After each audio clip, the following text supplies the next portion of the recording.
Carta de Tiago, capítulo 1. Eu, Tiago, servo de Deus e do Senhor Jesus Cristo, envio saudações a todo o povo de Deus espalhado pelo mundo inteiro. Meus irmãos, sintam-se felizes quando passarem por todo tipo de aflições, pois vocês sabem que, quando a sua fé vence essas provações, ela produz perseverança. Que essa perseverança seja perfeita, a fim de que vocês sejam maduros e corretos, não falhando em nada. Mas, se alguém tem falta de sabedoria, peça a Deus, e Ele a dará, porque é generoso e dá com bondade a todos. Porém, peçam com fé e não duvidem de modo nenhum, pois quem duvida é como as ondas do mar, que o vento leva de um lado para o outro. Quem é assim, não pense que vai receber alguma coisa do Senhor, pois não tem firmeza e nunca sabe o que deve fazer. Um irmão que é pobre deve ficar contente quando Deus faz com que melhore de vida. E quem é rico deve sentir o mesmo quando Deus faz com que piore de vida. Pois quem é rico desaparecerá como a flor da erva do campo. Quando o sol brilha forte e o seu calor queima a planta, aí a flor cai e a sua beleza é destruída. Do mesmo modo, quem é rico será destruído no meio dos seus negócios.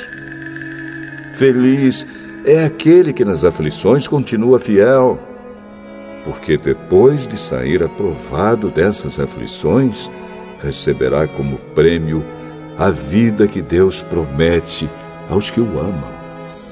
Quando alguém for tentado, não diga: esta tentação vem de Deus. Pois Deus não pode ser tentado pelo mal, e Ele mesmo não tenta ninguém. Mas as pessoas são tentadas quando são atraídas e enganadas pelos seus próprios maus desejos. Então esses desejos fazem com que o pecado nasça, e o pecado, quando já está maduro, produz a morte. Não se enganem, meus queridos irmãos. Tudo de bom que recebemos e tudo que é perfeito vem do céu, vem de Deus, o Criador das luzes do céu. Ele não muda, nem varia de posição, o que causaria a escuridão. Pela sua própria vontade, Ele fez com que nós nascêssemos por meio da palavra da verdade, a fim de ocuparmos o primeiro lugar entre todas as suas criaturas. Lembrem disto, meus queridos irmãos. Cada um esteja pronto para ouvir, mas demore para falar e ficar com raiva, porque a raiva humana não produz o que Deus aprova. Portanto, deixem todo costume imoral e toda má conduta. Aceitem com humildade a mensagem que Deus planta no coração de vocês, a qual pode salvá-los. Não se enganem. Não sejam apenas ouvintes dessa mensagem, mas a ponham em prática. Porque aquele que ouve a mensagem e não a põe em prática é como uma pessoa que olha no espelho e vê como é. Dá uma boa olhada, depois vai embora e logo esquece a sua aparência. O Evangelho é a lei perfeita que dá liberdade às pessoas. Se alguém examina bem essa lei e não a esquece, mas a põe em prática, Deus vai abençoar tudo que essa pessoa fizer. Alguém está pensando que é religioso? Se não souber controlar a língua, a sua religião não vale nada, e ele está enganando a si mesmo. Para Deus, o Pai, A religião pura e verdadeira é esta: ajudar os órfãos e as viúvas nas suas aflições e não se manchar com as coisas más deste mundo.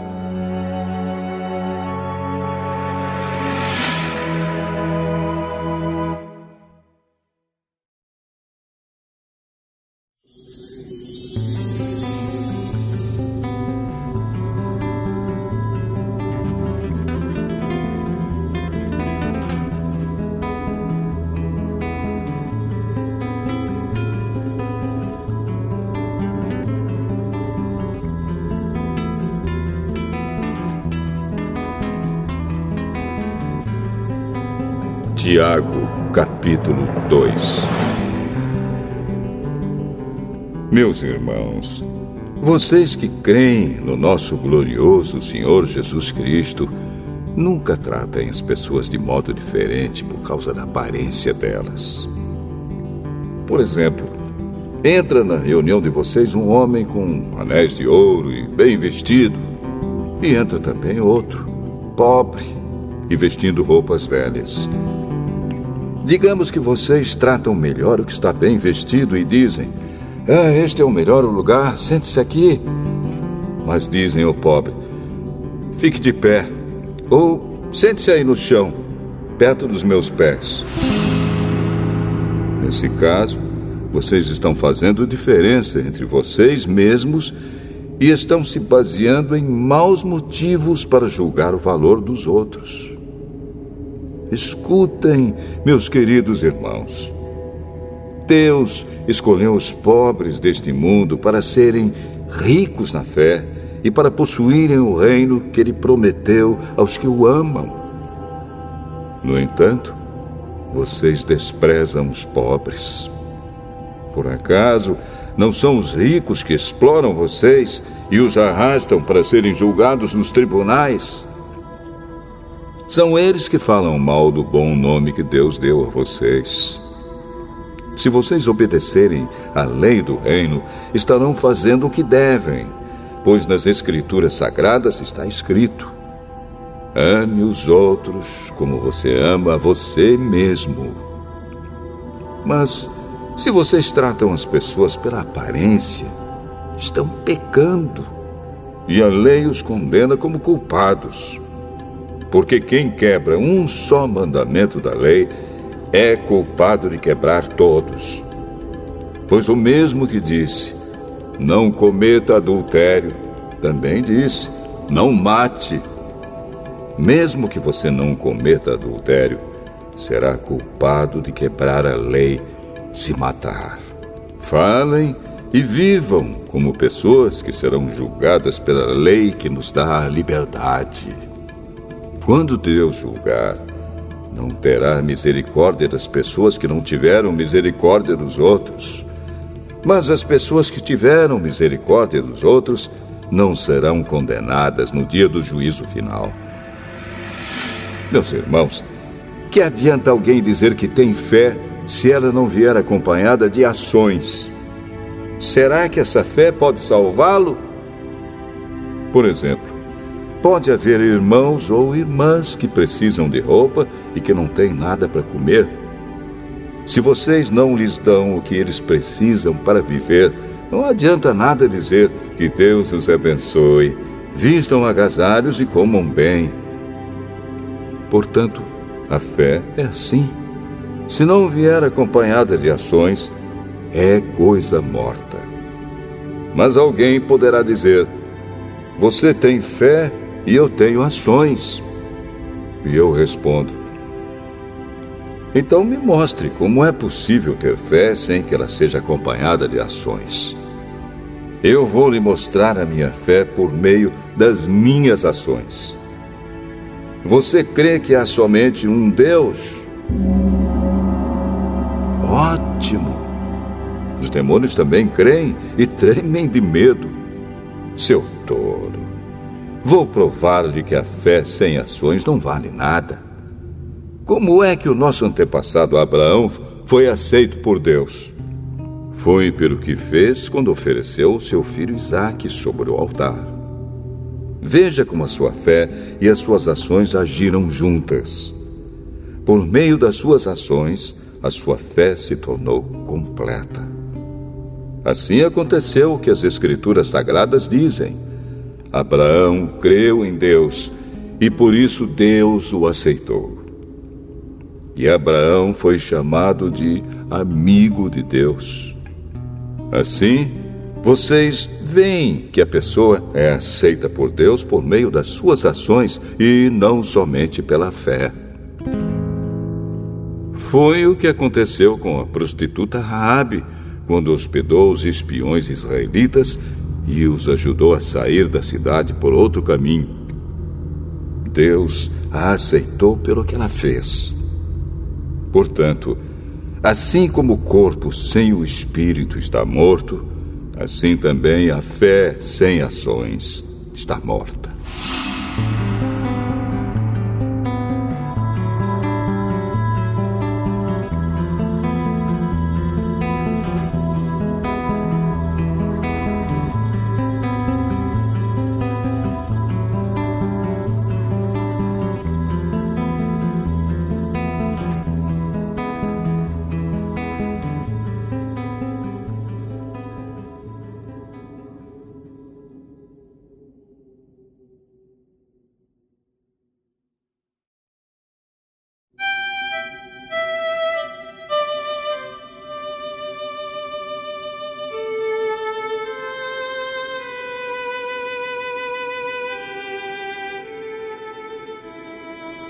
Tiago, capítulo 3.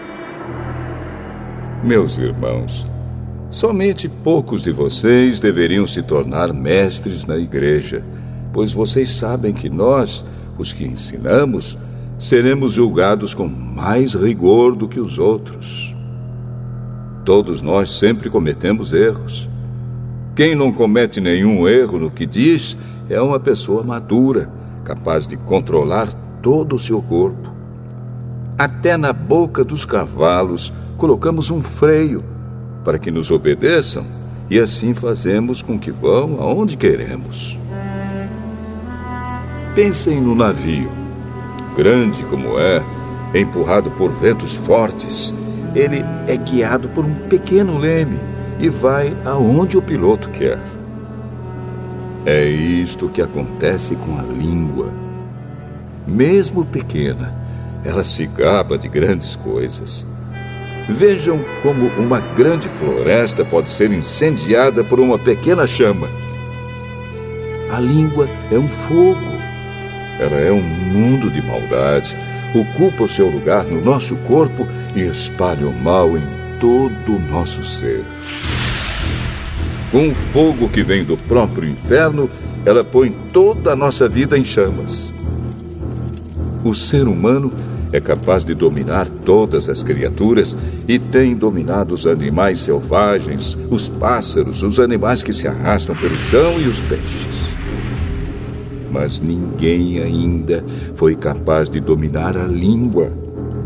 Ela é má, cheia de veneno mortal e ninguém a pode controlar.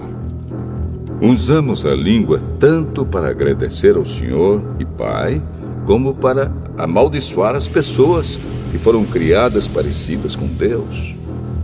Da mesma boca saem palavras tanto de agradecimento como de maldição. Meus irmãos, isso não deve ser assim. Por acaso pode a mesma fonte jorrar água doce e água amarga? Meus irmãos, por acaso pode uma figueira dar azeitonas ou um pé de uva dar figos? Assim também, uma fonte de água salgada não pode dar água doce. Existe entre vocês alguém que seja sábio e inteligente? Pois então que prove isso pelo seu bom comportamento e pelas suas ações, praticadas com humildade e sabedoria. Mas se no coração de vocês existe inveja, amargura e egoísmo, então não mintam contra a verdade, gabando-se de serem sábios. Essa espécie de sabedoria não vem do céu, ela é deste mundo, é da nossa natureza humana e é diabólica.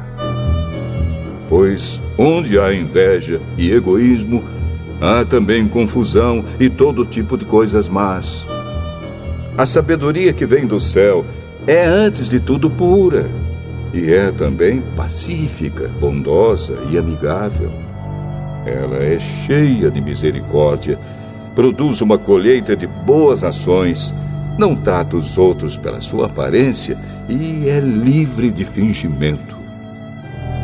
Pois a bondade é a colheita produzida pelas sementes que foram plantadas pelos que trabalham em favor da paz.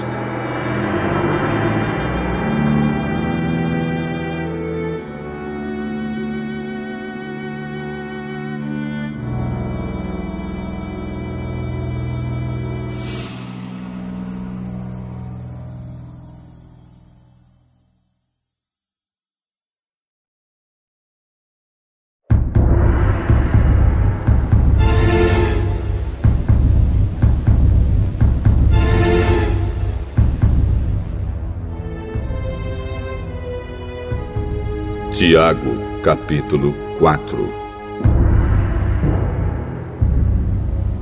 De onde vêm as lutas e as brigas entre vocês? Elas vêm dos maus desejos que estão sempre lutando dentro de vocês. Vocês querem muitas coisas, mas como não podem tê-las, estão prontos até para matar a fim de consegui-las. Vocês as desejam ardentemente, mas, como não conseguem possuí-las, brigam e lutam. Não conseguem o que querem porque não pedem a Deus. E quando pedem, não recebem porque os seus motivos são maus.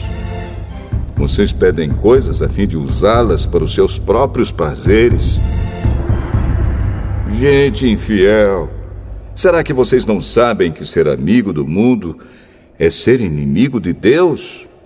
Quem quiser ser amigo do mundo se torna inimigo de Deus. Não pensem que não quer dizer nada esta passagem das Escrituras Sagradas. O Espírito que Deus pôs em nós está cheio de desejos violentos.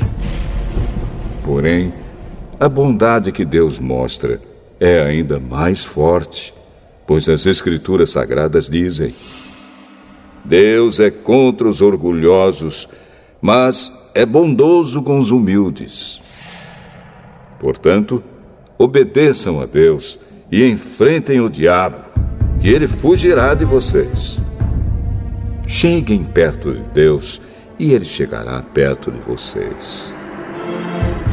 Lavem as mãos, pecadores. Limpem o coração, hipócritas. Fiquem tristes, gritem, chorem. Mudem as suas risadas em choro e a sua alegria em tristeza. Humilhem-se diante do Senhor e Ele os colocará numa posição de honra. Meus irmãos, não falem mal uns dos outros. Quem fala mal do seu irmão em Cristo ou o julga, está falando mal da lei e julgando-a. Pois, se você julga a lei, então já não é uma pessoa que obedece à lei, mas é alguém que a julga. Deus é o único que faz as leis e o único juiz. Só Ele pode salvar ou destruir. Quem você pensa que é para julgar os outros? Agora escutem, vocês que dizem: hoje ou amanhã iremos a tal cidade e ali ficaremos 1 ano fazendo negócios e ganhando muito dinheiro. Vocês não sabem como será a sua vida amanhã, pois vocês são como uma neblina passageira que aparece por algum tempo e logo depois desaparece. O que vocês deveriam dizer é isto: se Deus quiser, estaremos vivos e faremos isto ou aquilo. Porém, vocês são orgulhosos e vivem se gabando. Todo esse orgulho é mau. Portanto, comete pecado a pessoa que sabe fazer o bem e não faz.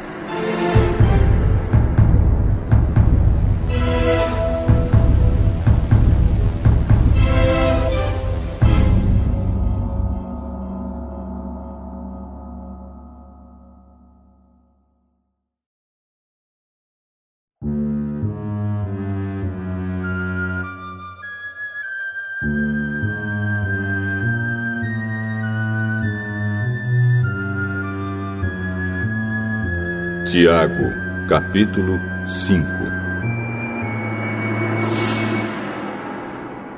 Agora, ricos, escutem. Chorem e gritem pelas desgraças que vocês vão sofrer. As suas riquezas estão podres e as suas roupas finas estão comidas pelas traças. O seu ouro e a sua prata estão cobertos de ferrugem, e essa ferrugem será testemunha contra vocês, e como fogo comerá o corpo de vocês. Nestes últimos tempos, vocês têm amontoado riquezas e não têm pago os salários das pessoas que trabalham nos seus campos. Escutem as suas reclamações. Os gritos dos que trabalham nas colheitas têm chegado até os ouvidos de Deus, o Senhor Todo-Poderoso. Vocês têm tido uma vida de luxo e prazeres aqui na terra e estão gordos como gado, pronto para o matadouro. Vocês têm condenado e matado os inocentes, e eles não podem fazer nada contra vocês. Por isso, irmãos, tenham paciência até que o Senhor venha. Vejam como o lavrador espera com paciência que a sua terra dê colheitas preciosas. Ele espera pacientemente pelas chuvas do outono e da primavera. Vocês também precisam ter paciência. Não desanimem, pois o Senhor virá logo. Irmãos, não se queixem uns dos outros para não serem julgados por Deus. O juiz está perto, pronto para vir. Lembrem dos profetas que falaram em nome do Senhor e os tomem como exemplo de paciência nos momentos de sofrimento. E nós achamos que eles foram felizes por terem suportado o sofrimento com paciência. Vocês têm ouvido a respeito da paciência de Jó e sabem como no final Deus o abençoou. Porque o Senhor é cheio de bondade e de misericórdia. Acima de tudo, meus irmãos, quando vocês prometerem alguma coisa, não jurem pelo céu, nem pela terra, nem por nada mais. Digam somente sim quando for sim, e não quando for não, para que Deus não os condene. Se algum de vocês está sofrendo, ore. Se alguém está contente, cante hinos de agradecimento. Se algum de vocês estiver doente, que chame os presbíteros da igreja para que façam oração e ponham azeite na cabeça dessa pessoa em nome do Senhor. Essa oração feita com fé salvará a pessoa doente. O Senhor lhe dará saúde e perdoará os pecados que tiver cometido. Portanto, confessem os seus pecados uns aos outros e façam oração uns pelos outros para que vocês sejam curados. A oração de uma pessoa obediente a Deus tem muito poder. O profeta Elias era um ser humano como nós. Ele orou com fervor para que não chovesse, e durante 3 anos e meio não choveu sobre a terra. Depois orou outra vez, e então choveu, e a terra deu a sua colheita. Meus irmãos, se algum de vocês se desviar da verdade e outro fizer voltar para o bom caminho, lembrem disto. Quem fizer um pecador voltar do seu mau caminho, salvará da morte esse pecador e fará com que muitos pecados sejam perdoados.